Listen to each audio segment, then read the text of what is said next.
ikiganiro première uno munsi twitwararika cyane cyane kubijyanye n'imibereho imigenderanire hagati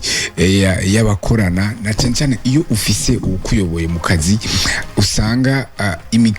gukorana kutariko kuroroha ugasanga rimwe na rimwe ikiyago canke communication niriko iragenda neza ugasanga harabaho ariyo pression ufise cyangwa agushirako ikindi naco ugasanga des critiques arakritika ivyo ukora ugasanga rimwe na rimwe nta kumotiva na kwereka ati tu as bien fait tu t'encourages ugasanga kandi wewe nk'umuntu wari ufise ivyo uteza gukora kandi ukabikora neza uwo mwitwarariko kubikora neza uriko uragabanuka mbe ni gute umuntu iyo uhuye nuwo musange n'ukwirongoye ku kazi ameze uko onye uwo mwitwara ko gute twakira kugira dushobore gutahura ingene dushobora kwitwara muri mu gihe nk'icyo twakira Ashar Niyonizigiye kugira atubwire adusigurire we asanzwe ari atunganya inyigisho z'uburongozi ku mashira hamwe ku bantu bwite eka mbere no ku bantu bashaka kugira impinduka mu kibano cabo reka ndamushimire kuri kano kanya yaduhaye muri kano gatondo kugira atuyagire kaze cyane kuri kazoza mu kiganiro première heure. Yego murakoze cyane ndabashimiye ndaramukije n'abariko baradukurikirana ndanezerewe no kubana namwe muri kino kiganiro nkaba nizeye yuko ivyo tuza kuvuga biza gufasha bariko baradukurikirana. Urakoze cyane kino kiganiro kiriko kiraba no ku mbuga zacu bariko baradukurikirana ku mbuga zitandukanye haba kuri Facebook canke kuri YouTube murashobora kugira ko kugira mushobore gukurikirana ikibiriraho kino kiganiro ngira ko n'ikibazo cya mbere Monsieur Ashar mbe iyo bavuze umurongozi cyangwa ukurongoye mu kazi agoye gukorana nawe uyo muntu aba ameze gute? Ukugorana kurongoye mu kazi gushobora kwiyerekana mu buryo butandukanye ariko kenshi mu buzima bwa misi yose bwo ku kazi umurongozi canke umukoresha agorana bishobora guca mu mvugo ukuntu akuvugisha. Hariho abakoresha usanga bafise ingeso yo gukankamirana yo gutukana kandi mbere ugasanga kenshi bavuga iyo hari ingorane yabaye gusa ugasanga n'abantu batigira bashima batabona ivyiza wakoze ariko igihe cose ugize ikintu kikugoye bakaba bakibonye n'ingoga kandi bagaca bakara ishavuri kabishavu amajambo akaba amajambo ugasanga rero imvugo yabo irakomeretsa abo bakoresha. Ikindi gishobora gushika mu kazi ni gihe umukoresha afise ingorane ziwe utazi ugasanga arafise ibintu bimugoye muri we bishobora kuba ari bibaye muri uwo mwanya bivanye n'ibindi ariko aracamwe mu buzima canke naho ari ibintu vyamwiyubatsemwo igihe kirekire muri personalite yiwe mu kuntu ameze ugasanga n'umuntu w'umubano ugoye n'umuntu w'umubano mubi n'umuntu afise inzigo n'umuntu atihanganira muri hafi ariko arakora neza ugasanga mbere uranagera igihe wogira n'amakenga none umuntu ashaka ko nkora neza canke ko nkora nabi iyo ukoze neza ni inzigo ni shari umenga ugira umusubirire ugasanga n'umuntu afise uruhagarara muri we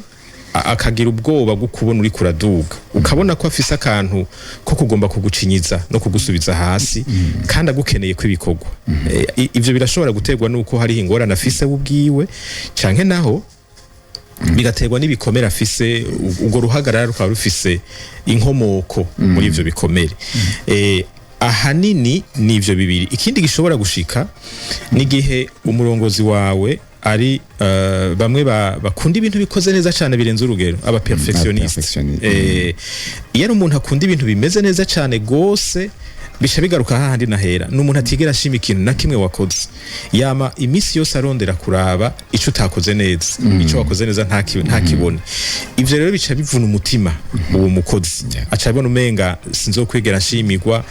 aca yamana ubwoba ikintu cyose akoze yama yiteze kugayigwa bigaca rero bimuca intege akumva atamerewe neza nyene muri we kuvuga ngo ntaca amaze mu kazi. Ego mbere rero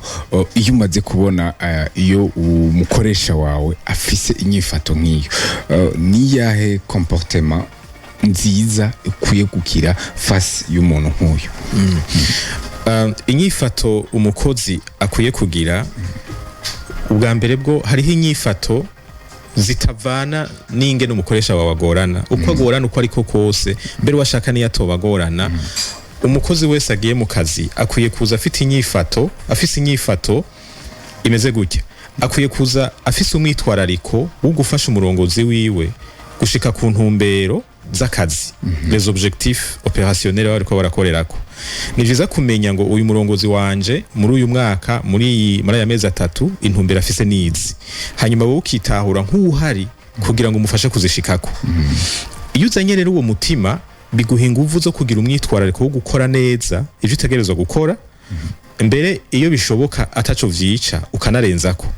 kuko wewe ntuburi kuraraba ivyawe gusa, uburi kuraraba n'inyungu z'akazi, nambara ishirahamwe ukorera, nambara igisata kanaka co muri leta. Ubu ufise umutima uvuga ngo ni gute iki gisata cacu coshika kuri ziriya ntumbero, uruhara rwanje n'uruwe, hanyuma ugaheza ugakora neza. Ni kubera iki kintu gikenewe, igituma gikenewe kikurinda iyindi nyifato mbi ivuga ngo kumurongozi wanje ameze uku nanje ngira nce ngira uku, ugaca usanga nawe uri kurakora nabi witwaje gukora nabi kumurongozi wawe. Aho biba bikunaniye, ubutsinzwe. Mu vyukuri ugukora nabi kumurongozi wawe ntigukwiye kuba insiguro yo gukora nabi kuri wewe. Wowe ukwiye kuguma ku murongo wo gukora neza ivyo ujejwe,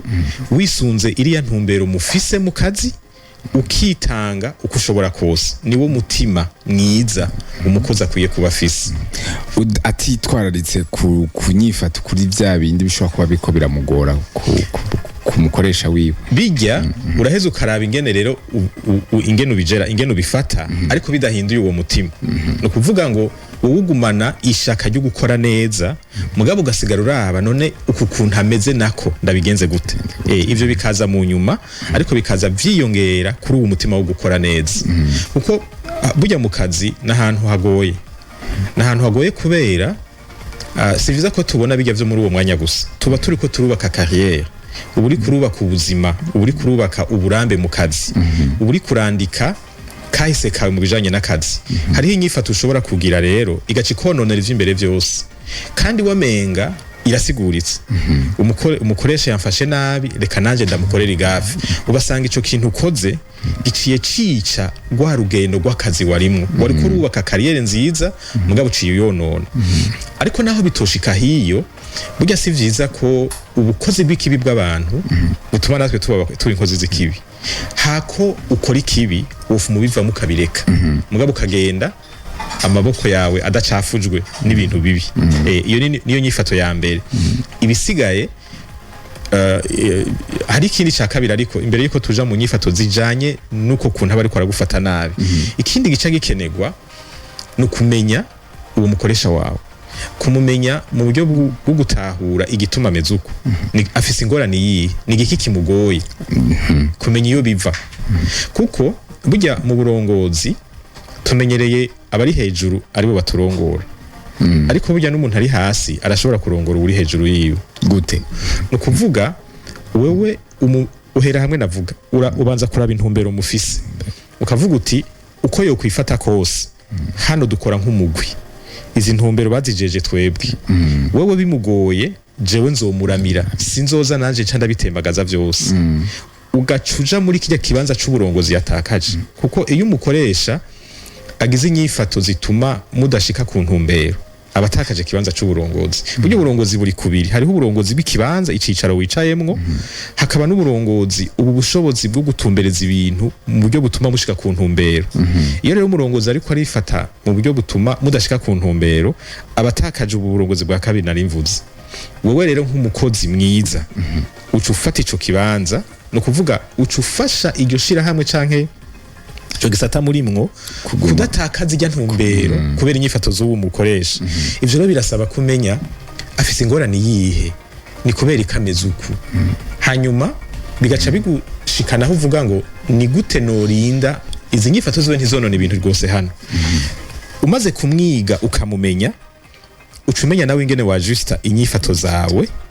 ku buryo ivyo avuga n'ingene yifata bitaza vyonona ibintu. Dufate nk'akarorero,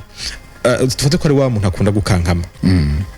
Iyo ari umuntu akunda gukankama, urazi neza yuko nawe uciye uduza amashavu zica ziba intambara, kandi zibaye intambara ibikorwa birahungabana. Wowe rero uca bugufi. Urakoze. Ariko agataho ucumengo umukoresha yamara mu ikosa mbe ntihari igihe bishobora gusanga n'umukozi nawe nyene harafise utunenge dutuma rimwe na rimwe umukoresha agira iryo shavu canke agira uko kugorana bivanye n'inyifato y'umukozi rimwe na rimwe mbe hagati aho ni igiki cyo garuka kikaza kubaka kwa gukorana neza hagati y'umukoresha mu gihe tudashize ngo ati umukoresha yari afise ikibazo rimwe na rimwe ugasanga n'umukozi nawe hariho utunenge canke ibibazo byo babihari hagati yabo. Ugize neza cyane kubaza kino kibazo kuko nibaza ko mu bariko baratwumviriza harimo n'abakoresha yego n'abakozi si vyiza kubwira uruhande rumwe kuko nta vyera ngo de hariho abakozi hariho abakoresha bagorana n'ivyo ariko hariho n'abakozi bagorana mbere bikanatuma n'umukoresha akara atabishaka kubera umukozi afise ingeso mbi rero ni vyiza ko tubwira impande zose hanyuma iyo ugukara canke kugorana k'umukoresha kuvuye ku mukozi muri ico gihe ikosa riba riri ku ruhande rw'umukozi ego nivyo hariho igihe umukozi agorana mugabo umukoresha nawe ntavyifatemo neza ariko vyavuye ku mukozi kugira ngo umukozi rero yirinde kuba intanduruko y'ingorane ategerezwa kwitwararika ajya amategeko agenga akazi urabona umuntu wese iyo ahawe akazi haba hari ibintu bamwiteze ko baramuha urutonde rw'ibyo ajejwe wowe ni witwararike bijya bintu kimwe ku kindi kujya nyene babigusaba hanyuma uce wongera ko bijya umukoresha gusaba ku munsi hari gihe ubuje wateguye ibintu mugabo ukabona umukoresha nawe arafise ikindi kintu yifuza kubanza gukora ariko kiri muri vya bindi nyene ujejwe hariho abakozi bameze nk'icuma batagondwa ivyo yaje ateguye agomba kubikora uko nyene ukamenga arikoresha wowe urafise integuro yawe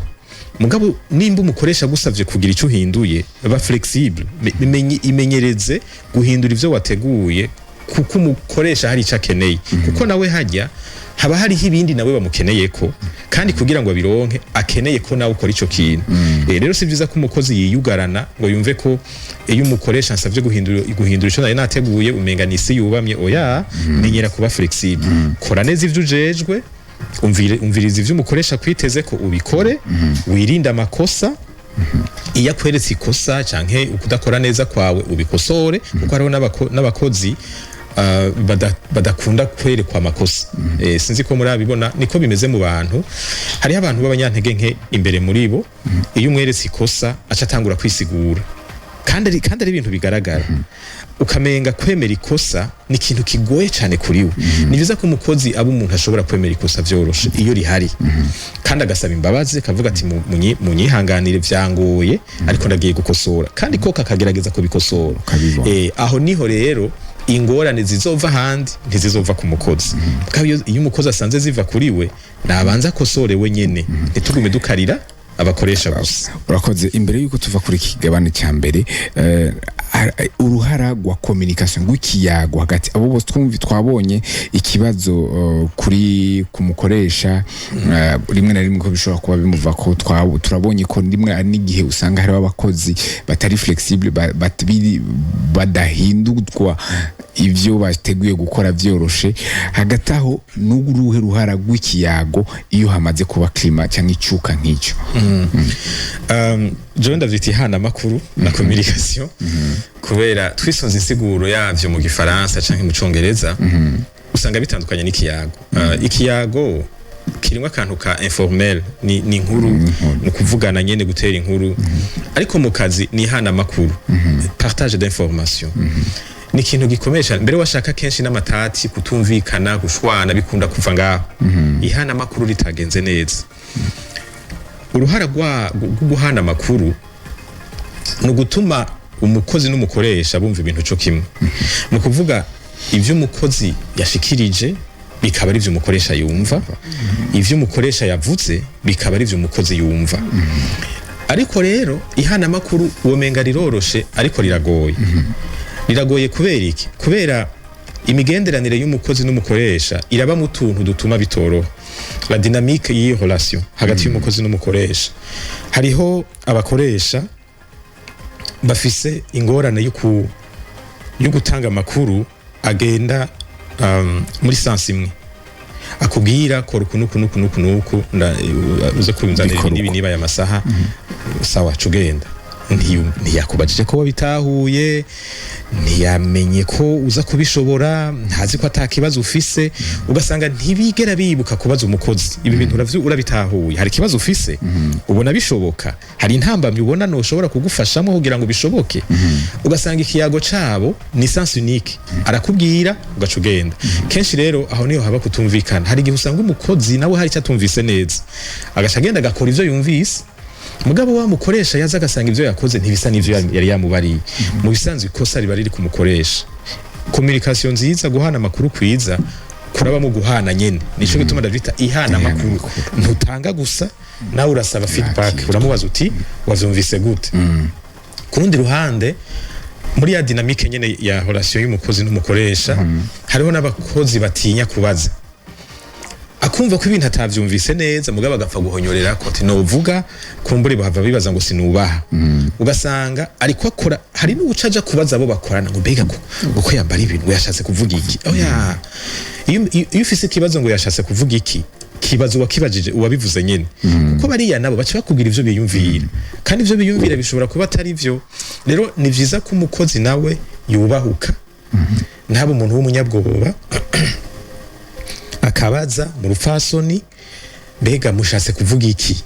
iki kintu kumenga uyu mwanya mu mpaye ni muto ndavye ico bisaba mbega mushobora kumufasha gutyo ikintu cyose ubona gikenewe ukakivuga agapfuma atabikora ariko wowe wari wabishikirije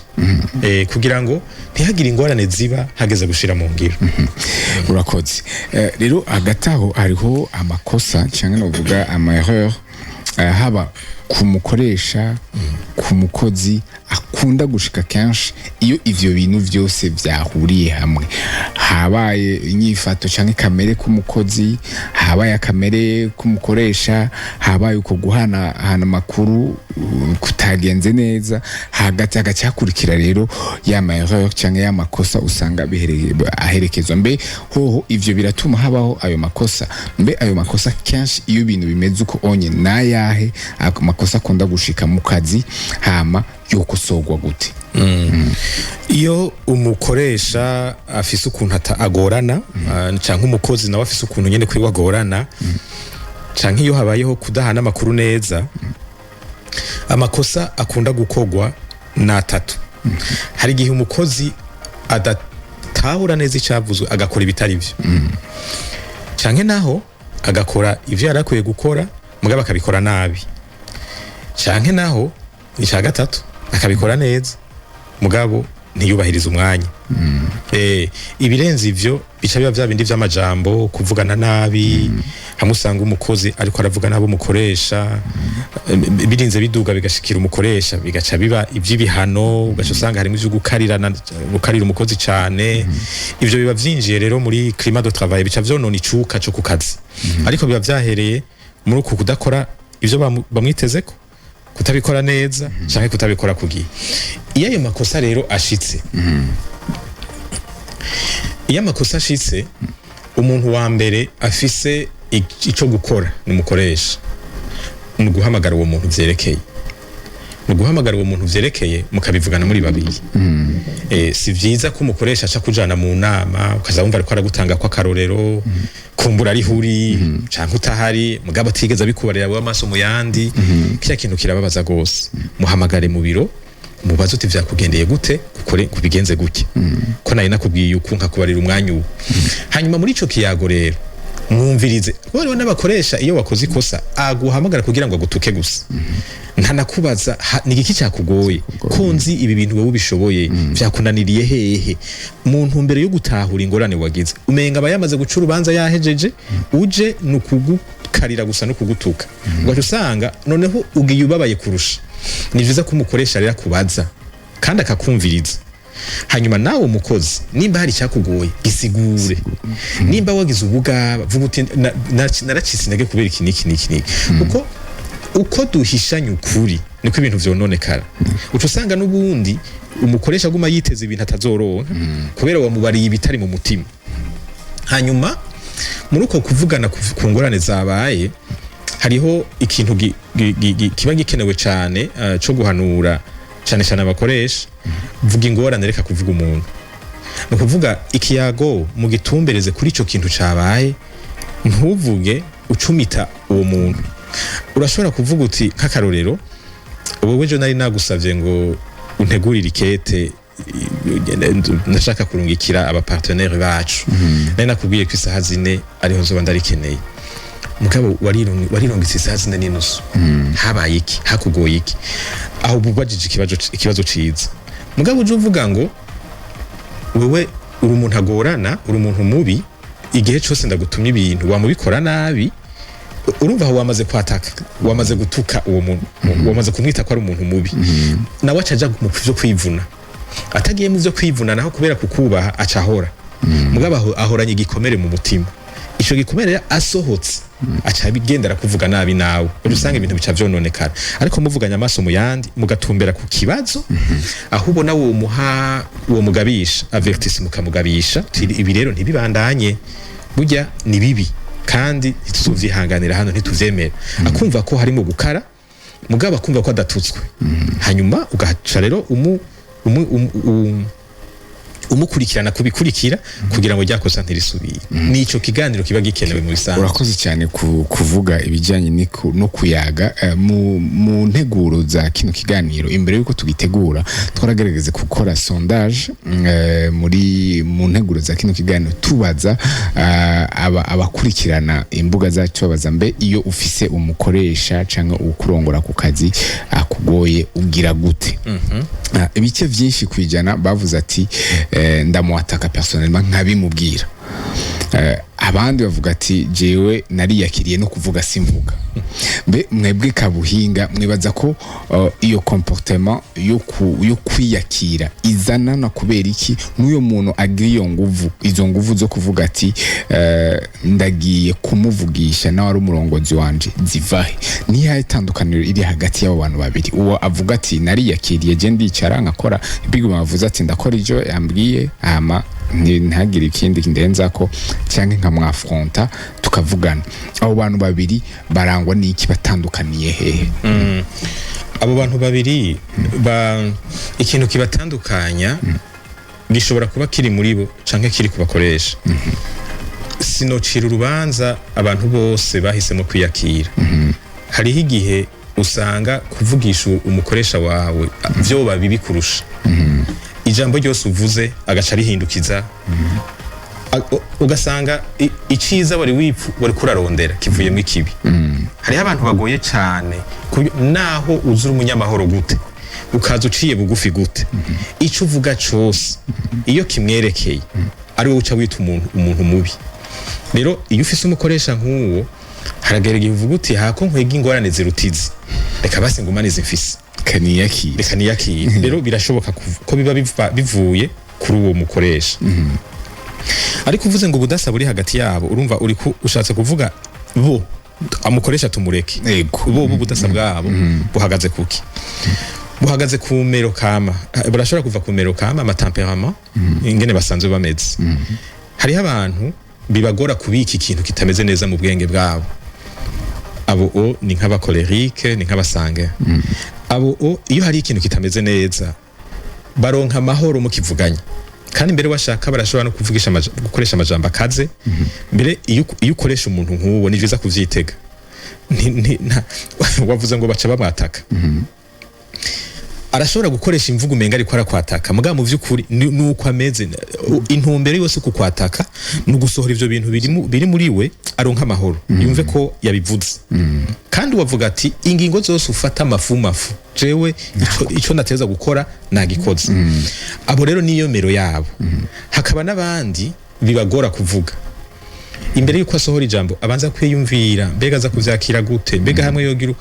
akavyiyumvira ko agatinda gaheba kubivuga kuko ateba cyane kwiyumvira cyane abona ba melancholique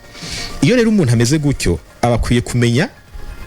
iyo biva agaheza akamenya ingene agwana navyo aba melancholique n'abantu bakeneye courage barakeneye kurinda kwiyubakamwe kurinda no kugutaguma biyumvira cyane ukagera ahantu gafata ingingo ugaheza ukagenda ukabishikiriza barafise iyo ngorane rero birashobora kuva ngaho ariko hariho ikindi kintu gishobora kubitera birashobora guterwa n'ivyo waciyemwo muri kahise les expériences hari gihe umuntu akiri umwana cyane cyane tukiri bato ukurira ahantu abakuruta bakuzibagiza batakumviriza iyo uvuze bagakubita ukiri umwana bisha bituma umuntu akura yumva ko kizira kugira ico uvuze imbere y'abagukurira urabona nk'aba bavyeyi batumviriza abana babo no gutuka no gukubita ikintu cyose umwana avuze ni ingorane bijya birica aka kantu ko gusohora iciyumviro mu muntu niyakuze yamana arafise ubwoba buba buri kure cyane muri we butuma bimugora kubahuka kuvugisha umuntu amukurira hakaba n'abandi baba bakuriye ahantu umwana yidegemvya ico ushaka cyose kuvuga ukivuga atari ico baca bagukosora mu rupfasoni bakakwereka aho wihendeye ugasanga rero umuntu arirekura mu gushikiriza ivyimviro vyiwe uwo rero naho wowe uri umukoresha kaze gute araza akabikubwira kuko niko atahura ubuzima rero ivyo nivyo bishobora gutandukanya abo bantu babiri urakoze aho turumvise ku ruhande rw'abakozi twumvise bamwe bivanye n'iyo sondage twagize mu mugwi w'ikiganiro première baraduha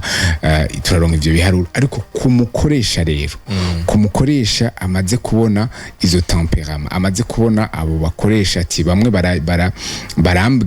barambwira icyo nabakoshereje cyangwa uko batahura ibintu abandi nabo barahoze ni gute umukoresha ashobora kurema iyo culture cyangwa icyo kintu kiza korohereza abakozi bigatuma we aronka umwembu nk'uko wifuza eka n'abakozi bakiyumva ko bari muri klima nziza y'akazi urakoze umukoresha wese hariho ikintu ategerezwa gushira ku mutima cyane no kumenya abantu akoresha abantu ntibameze kumwe nico gituma no mu kubakoresha utabakoresha cyo kimwe hariho umuntu uvuze ikintu acumva ningoga cyane usanga mbere yanacaguye kurusha uko bakivuze hakaba n'ubundi bisaba kusigura ukamusubizamwo ibi bintu wabitahuye neza subiriramwo twumve rero no muri ibi byo kuvuga kwiexprima ni byiza kumukoresha amenya abantu yahaye akazi kandi washaka nsubiye inyuma no mu gihe cyo gutanga akazi ni byiza kuvyitwararika kumenya ndiko ndondera umuntu ameze gute mu bijanye no guhana amakuru nkeneye umuntu atekanya hoze canke nkeneye kuko iyo utavyitwararitse ni hamusanga ufise abantu bibaza ngo kubera iki atavuga erega niwe wamuhaye akazi kandi yaje ameze uko nyene nari uho ni kubera utabikoreyeko rero amaze kumenya abantu biwe aba bantu cyane ashira umutima kuri aba bantu bigora gusohora icimviro abashire ku mutima cyane acakora iki uramusokoroza urabimwibariza kandi ntumwemerera bwabunyisha ubugufi ni n'abantu mbere washaka usanga bavuga bishura ikibazo kandi bishura kijanye n'abo bajeje gusa ntibarenzako hariho rero abantu usanga nyene yimereye uko wewe rero nk'umukoresha mubaze mbega bo vyumvira kwiko uzobabona no mu nama ntibigira bavuga ikintu na kimwe kandi bari ngaho bariko barakurikira batanasamaye mubazi ikintu yuko turavugana ko wowe ucimvira kwiki canke naho muhamagare ari wenyene mu nyuma utibya bintu twavuganye ubibona gute kumushikira rero kamubaza biratuma ubu mwubahuye no kuvuga vya bintu bimubera nka blocage nka obstacle nk'inzitizi ubu bikuyeho kandi arashobora kukubarira ibintu ugasigara wifashe ku muntu none ivyo byose vyari muri wewe kubera iki wuguruye umuryango hari abantu rero bameze uko iyo utabazi woguma wibaza baragayana ntibavuga barasuzugurana bafise ubwibone sivyo na gato nuko kuntu yimereye kandi baba bafise n'ibintu vyinshi bashaka vyo kuvuga mbere uko maze kubibona ni nabo bavuga ibintu bitondetse bajya babangukirwa no kuvuga barabivangavanganya vyose wowe uramenya ivyo ukuramwo n'ivyuta mugabo abantu bihoreye kubera biyumvira cyane n'ivyo bavuga barabitondeka imbere yuko babisohora rero nibabegereye bababaze kandi umusorogere nyene ntubaza akabazo kamwe gusa kuko uko mubaze ibibazo vyinshi niko nawe akubarira vyinshi yego tugeze muri wa mugabane wa nyuma tuvuga tuti que faire dukora iki ikibazo ca mbere monsieur Charles Ngoma ndabaze ni kibijanye no kunagura iryo hana makuru mbe mu gihe dusanze ikibazo ari cyuko umwe muri bo arahoze aranumye navuga cyangwa ugasanga umwe muri bo nuyo atakira atumviriza adatahura icyo uwundi yifuza cyangwa icyo uwundi amuteze ko n'ubwaye buryo bwiza bwo kugarukana icuka cyiza mu bijyanye n'ihana makuru hagati y'abo bantu babiri bivanye naho ingorane igeze uburyo bwa mbere bwiza nuko umwe mu bo vyerekeye asaba uwo wundi bakabivugana niyo ntambuko ya mbere ivyo rero bishoboka iyo bigishoboka ko bavugana kuko hariho igihe bishika ugasanga bigeze ku rugero runini niyo bavuganye ni gushwana iyo bimaze gushika mu vyo gushwana si viza ko bavugana ari bonyene uca usanga baca bakomeretsanya kurusha kuko haba hari ishavu ryinshi ryibitse muri bo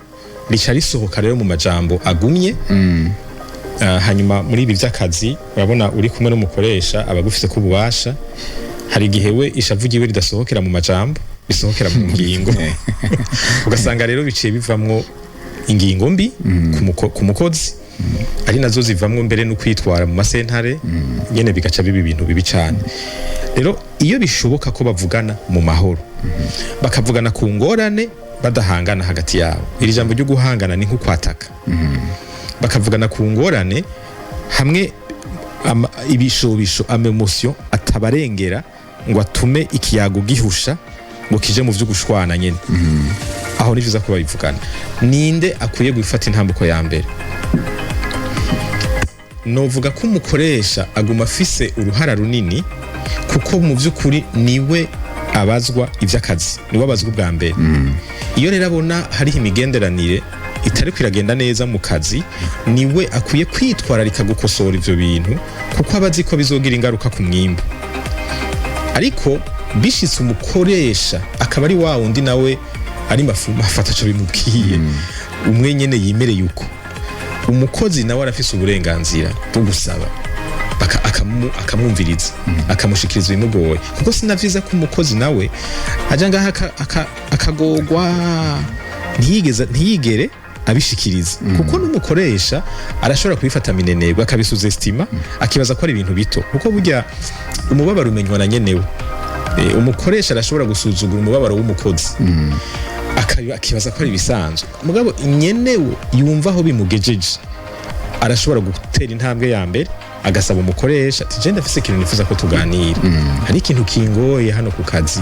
bimeze ukuntu hanyuma mugabo nawe akaza afise icimviro ca solution umuti sinavyiza kuvuga ingorane gusa ugaca ugarukiriza uti jewe ndavye ko ibintu bimeze hano kugira akazi kagende neza ndabona ibi bintu dushobora kubikosora gutya na gutya akerekana uruhara rwiwe cyane muri ico gihe ari umukoresha afise umutima wo kumviriza birashobora kugarukira ngaha agafata ingingo bigahera hanyuma ubwo rwari urugero rwa mbere iyo bidashoboka rero ko bavugana ni hahandi haca hasabwa umuntu abafasha haca hakenerwa mediation nayo iragoye kuko bisaba yuko abo bantu babiri babumvikana kuri uwo muntu ari naco gituma bica bisaba bigaruka no kumvikana no ku muntu agomba ego hari igihe aho rero niyo numva haca habaga hari igihe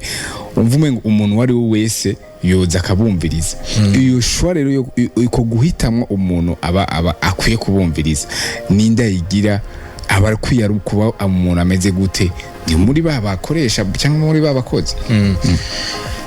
kenshi mu mashira hamwe yitunganije neza haba hariho umuntu ashobora gukora ico gikorwa dufate nk'ujajejwe abakozi kubera bavuga bati uwari hagati ategeza gukorera abantu bose urashobora kutwumviriza ariko bivana n'ingene amategeko y'ishira hamwe yabitegekanije nico gituma ko mvuga ko ingene mu murondera muca mwisunga ingene amategeko avuga amategeko iyo ataca bivuga ko aho niho bica bigorana ariko iyo biza kuja hose ntaza kuba umuntu yemewe n'umwe ubundi atamwemera kuko urumva iyo umuntu aje kubumviriza mubamugira musohore ibiri ku mitima ntuzokwidegembya ngo uvuge ibikubabaje neza iyo uri ko arabumviriza utamwemera uca usanga n'ubundi ca kiyago cabayemo guhendana. Ikindi ca kabiri ntibikwiye gukogwa n'umuntu avuye hanze yishirahamwe kiretse iyo ari mwebwe mwavyumvikaniye kandi n'amategeko akaba avyemera. Hari habo nabonye bakoresha abantu b'abahinga b'inyifato baca bakorana na kabine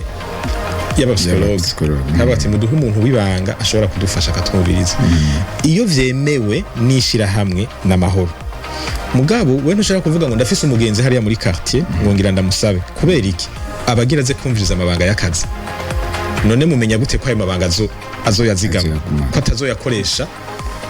mu buryo bugwanya inyungu zishira hamwe. Burya mediation ni igikorwa cy'ubuhinga, so umuntu wese ashoboye kugikora. Hariho amategeko akigenga. Ari naco gituma ari vyiza ko bikorwa n'ubujejwe abakozi, kuko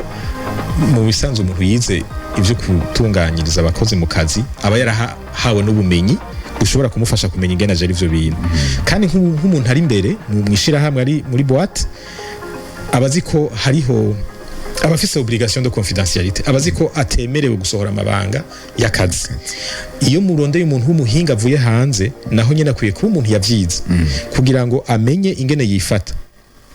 Urabona nk'ubu mufashe nk'umu mediateur akabumviriza mugabo mugasanga wowe ivyo wavuze nk'umukozi yaciye abibarira uwundi muntu mukorana w'umushefu, kuko urumva nibo baba bamuhaye ako kazi bamuhaye ikiraka, ugaca uvyumva bariko barabikuvuga kandi mu mategeko ivyari ibintu biteza kuguma hagati yanyu. Urumva ko bica bigorana ingene usubira kwizigira uwo muntu, icuka gica cononekara no kurusha. Rero mediation niyo ntambuka ikurikira ariko igakorwa hisunzwe amategeko yishira hamwe kandi abakoresha akamenya ko iyo mugiye muri mediation ego nivyo buri umukoresha mugabo muri ico kiyago ntuburi umukoresha uburi une partie en conflit, uburi umwe mu bantu bafitaniye amatati. Ajya ama prerogative burya burenganzira bujanye n'ikibanza urimo urabushira ku ruhande ukemera ukaba umuntu asanzwe. Nika kujya ko abantu bariko baraburana urashobora kuza kuburana uri umuntu w'umwubahwa w'umutegetsi mu burongozi hejuru gose mugabo ukabonana n'uwundi muntu asanzwe ata bintu binini arongoye, ariko hageze ko muvuga abacamanza babaha ijambo cyo kimwe kandi wewe ivyo uvuga ntuvuga nk'utegeka ujya muriko muraburana uri mu stanteri nivyo mugabo umwene gihugu muriko muraburana muri iki kibanza nturi mu stanteri uri umuburanyi umwe mu bandi. Ico rero kiragora kubakoresha cyane cyane iyo badafise ukuntu babitunganije ingene bigenda mu gihe nk'ico. Uco usanga ya autorité afise agomba kuyizana no muri mediation. Iyo ntibikibaye mediation umukozi aca yumva ko ariko ararenganywa. Ariho handi naho usanga nkuko wabivuze iyo systeme ya mediation itariho batayitegekanije, ariko ugasanga kameme ibintu vyarenze. Muri ico gihe gute umwe haba umukoresha cyangwa umukozi ashobora gushiraho ico no kwita ama limite kugira yikingire umwe akiyikingire, byo cya bigenda gute mu gihe ayo ma système de médiation mécanisme atashizweho. Aha akenshi bishikira umukozi niwe kenshi akenera gushiraho akarimbi kubera ni gake cyane umukozi arengera umukoresha. Kiretse nyene yari babandi mu mvugo zabo batiyubara, ariko kenshi umukoresha ni warengera umukozi kubera ububasha bamufiseko. Hariho abakoresha sinzi kumbure ni ngwane baba bafise bibagora gutandukanya umukozi n'umuntu muri urya mukozi. No kuvuga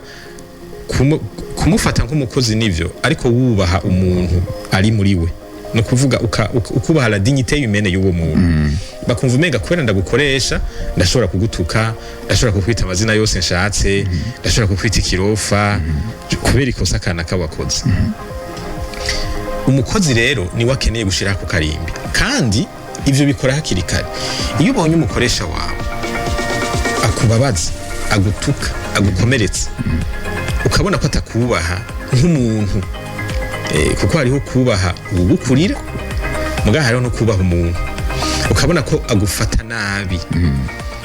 ni byiza ko wewe umumenyesha ibintu udakunda ko abantu bagukorera. Ibi biranakenerwa no mu buzima bwa misi yose. Iyo ubonye umuntu agufise ko mwidegemvye urenze ukabona ko akurengera karimbi ni vyiza kumubwira uti burya sinezerwa iyo uri kuramvugisha gutya birambabaza kandi bikunze nifuza ko bitobandanya ukabivuga mu rupfasoni kugira ngo urabe ko avyubahiriza ico kintu rero nticoroshe kumukoresha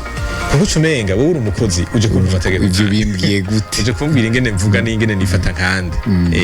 nico gituma umukoresha nawe aba akeneye kwiyubara cane kuko umukozi arinze yubahuka akakubwira ico kintu ingene wifata muri uwo mwanya bishobora guhindura ibintu ubudahindukira ashobora kuvuga ati uciye donc warankoreye amakosa ndagusavye mu rupfasoni ngo bihagarike uciye uduga hejuru acabona ati ahantu nta kazoza ndahafise nta buzima ndahafise ntegerezwa kwitegurira kuhava mugabo hagati y'uwo munsi kandi ivyo bifata ubivyimvira mu mutwe hagati y'uwo munsi ufashe iyo ngingo n'umunsi uzohavira ushobora konona ibintu vyinshi nico gituma abakoresha bakwiye kwiyubara gose umuntu akubariye iryo jambo mera nk'uwushize hasi ivy'ubutegetsi n'ubutware ubanze uvuge nk'umuntu wishire mu kibanza ciwe wumva umubabaro afise hanyuma ugira icyo uhinduye mu nyifato kandi unamusaba imbabazi erega burya abantu bakuru gusaba imbabazi birabaho hariho abazi yuko boba bamenje baguma bihagarara ko wari wangoye wari wagize gute yongaya noba ntakaje autorité ahubwo urayitakaza neza neza iyo ugumye wishigikira mu makosa yagiye bati ugira kugira ikosa no kwihagararako aho hoho rero ubuyifuse yose umuntu aca gucisha mu ijisho cyane wavuze ikintu cya mediation tukigaruke ko gato n'iryari iyo mediation bikenewe mbega mediation ikenegwa iyo abo bantu bafitaniye ingorane batagishoboye kuvugana bishobora guterwa nuko iyo bagize ngo baravugana baca bashwana bigaca biba bibi kurusha canke naho umwe muri bo akaba yarababaye cyane yumva ivyo bintu atobivugira mu maso y'uwo muntu avuga ati hategeza kuza mu wundi muntu ivyo numva nshaka kuvuga ibiri muri jewe sinobivuga turi babiri yo hava niga yo cyajana nishavu bikaba ibindi urakoze cyane Asher kuri aya kudutahuza kuko uno munsi amashirahamwe menshi ariko aragabanya umwimbu wabyo bivanye nuko hatariho gutahurana ugukorana neza ukoroherezanya mu kazi kugira umwe wese yumve ko yagukiwe mu vyajejwe no mu gukora ivyajejwe mbe uno munsi wowe ugerageje kuraba aho amaso yawe agera mu bo ukurikirana ku munsi ubona iyo uko gutahura akamaro k'umukoresha aguwe neza atahugwa mu kazi akamaro k'umukozi aguwe neza ahabwa amategeko y'akazi neza akabikora neza ubona byumvigwa neza ubona bishyirwa mu ngiro neza utunenge duhari twoba ari utuhe uno munsi wo kubwira ati hanura amashyirahamwe umaze gukurikirana hano mu gihugu cyangwa mu gisagara nakahe niyahe impanuro woha haba umukozi haba umukoresha mu kazi nkora ka misi yose nk'umwigisha w'ivyigisha vy'uburongozi na gestion des ressources humaines byo gutunganya by'abakozi no guhana amakuru hariho ubuseranguzi n'amahoro donc recherche ndiko ndategura ivyigwa hariho ikintu nabonye kitugoye gose muri iki gihugu kitugoye si mu mashirahamwe gusa bashaka no mu gihugu muri rusange turi hanga ryakomeretse turi abantu bagendana ibikomere twarakomerekejwe mu buryo butandukanye ibi rero biratuma bitugora gose kubana neza ubwa mbere tutaraja n'ivyo mu kazi abantu bagendana ibintu biri muri bo bimwe bibabaje cyane bituma hageze ko basohora icimviro cyane iyo bafise autorité usanga giherekezwa n'amanyama giherekezwa n'akagaye giherekezwa n'ibitutsi ni amertume turasohora umururazi turatunza umururazi mwinshi muri twebwe ikindi nabonye hariho ingorane yo kutakirana mu budasa bwacu umuntu akubonye arafise ukuntu aca gufatanya n'aba canke n'abariya bivanye n'ivyo yaciyemo ugasanga rero mu mutwe hariyo blocage deja hariyo kutakwemera hariyo kutakwakira mu bisanzwe iyo abavyari ibintu iyo abatwasoma ivyo abantu biyumvira hariho ubuze twasha turara duhevye hariyo umuntu akubona akavuga ati niko uyu muntu yaje ngaha gute uwo rero n'umuntu mukorana canke n'umuntu agukoresha. Umuntu amaze kwibaza igituma uri ngaho ari umukoresha wawe ntibikunda ko mugira umubano mwiza, naho atobikubarira urabibonera mu nyifato. None rero turafise ingorane zo kubana neza muri rusangi no gukorana neza, les relations sociales et professionnelles mu migenderanire yo mu buzima bwa misi yose no mu kazi. Turafise izo ngorane, ari naco gituma jewe nibaza ko nk'igihugu turakeneye therapy, turakeneye gufashwa, kuko kubana neza, kugiranira imigenderanire myiza ni bimwe mu bigize ubushobozi bw'ihanga mu byo kwiteza imbere, le capital humain d'une nation. Murashobora kuba mufise ubwenge mugabo mudashobora gukorana ntimutera imbere. Uca usanga musabotana, no kuvuga ivyo umwe akora uwundi arabisambura, mugenda muravugana nabi. Iyo mumaze kuvugana nabi hari icuka, niyo ntaramenya ingene icabiteye ndumva ko icuka atarico muri ko muramvuga nabi, kandi icuka kitameze neza kugononokerwa mu mutima bica biva. Rero ndahanura cyane abarongoye amashirahamwe ukomeza inyigisho atari za zindi z'ubuhinga bwo gukora akazi, inyigisho zifasha abantu gukira ibikomere no kugiriranira imigenderanire myiza n'abantu muri rusangi, ariko cyane mu kazi. Abakoresha bigishwe gukoresha ububasha bafise batarengeje urugero, batabuza abo bakoresha. Abakozi nabo ntibaze nk'abantu umenga baje bacunganye n'abakoresha. Umukoresha hari ndakora, atahari nca niruhukira, ukamenga mu kazi n'ahantu ho gucengacengana. No, reka tuze dufise ishaka ryo gushikanira ishirahamwe ku ntumbero rifise, twitange mbere n'abakoresha bacu tubibabwira uko bigete jawe naho byangoye burya ikintu nshaka ngaha muri ishirahamwe nuko dushika kuri zijya ntumbero, tukavugana ibintu bituma duterana intege, twiyumvanamwo, dushigikirana. Iyo hari ikintu kitagenze neza tukakivugana amaso mu yandi, kuko tutakivuganye umwe wese aca yihinyusha, yagize bijya kubera iki niki. Ugaca usanga hariko hariyubaka ukwankana mu mitwe y'abantu kubera batavuganye iyo ngorane. Rero ndatera intege amashirahamwe akomeza inyigisho zubaka imitima y'abantu, zisanasana imigenderanire, kugira ngo dushobore kubona icuka ciza cyo ku rugezo runini. Aho honyine niho n'iterambere rizoshoboka. Bitagenze gutyo, ivyo twubatse uyu munsi ejo dushobora gusanga twabisambuye canke abandi babisambuye. Urakoze cyane. Ati tugwize inyigisho zo gusanasana imitima, kuko abantu twese bivanye n'akahise k'igihugu ariho tugendana ibikomere mu mitima, bigatuma rimwe na rimwe bidakunda ko dukorana canke dukora neza, tugubwa neza mu kazi kacu. Reka ndagushimire cyane Monsieur Asher Niyonizigiye kuri uno mwanya waduhaye, karagatondo kare cyane kugira uduhe uno mwanya abaro kwitanga kwishi. Tunakwifuriza umugisha kuri uno munsi waduhaye ni gutera imbere mu bikorwa vyawe vya buri munsi. Yego, nanje ndabashimiye nkuko mubivuze, harimo akigoro ariko nico tubereyeho, umwe wese gutanga ico afise ku neza y'igihugu, ku neza y'abarongozi, ku neza y'abarongowe, ku neza y'amashirahamwe. Rero n'umunezero nanje kuba nashoboye kugira ico nterereye. Hanyuma murakoze kunyipfuriza ivyiza, ndafise ibikorwa ncanjamwo kandi bigenze neza nanje birampimbara. Namwe ndabipfurije kuroranirwa mu bikorwa mukora, mutere imbere, mufashe benshi, abakeneye ivyiyumviro nk'ibi barahari.